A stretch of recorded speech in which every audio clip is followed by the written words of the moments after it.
পাকিস্তানের একজন ডক্টর সাইদ, তিনি নতুন করে ক্যান্সারের উপরে গবেষণা করেছেন এবং এটা পত্রিকায় লেখা হয়েছে। তিনি ক্যান্সারের নতুন একটি বিষয়ের উপরে গবেষণা করেছেন এবং এই গবেষণার জন্য তাকে পুরস্কৃত করা হবে। এই জন্য তিনি নিজের দেশ ছেড়ে আরেকটি দেশে যেতে হবে। তিনি সেই দেশে যাওয়ার জন্য বিমানের টিকিট কাটলেন।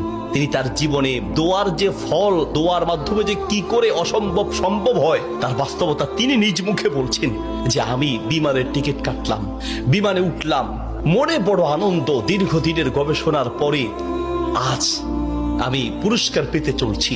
বিমানে ওঠার পরে 1 ঘন্টা কোন রকম বিমান চলার পরেই আমাদেরকে পাইলট বলল যে আপনারা বেল শক্ত করে বাঁধেন, কারণ বিমানের যান্ত্রিক ত্রুটির কারণে সামনে আগাতে পারবে না। আশেপাশের যে কোনো একটা এয়ারপোর্টে আমরা সুযোগ পেলেই সেখানে ল্যান্ড করব।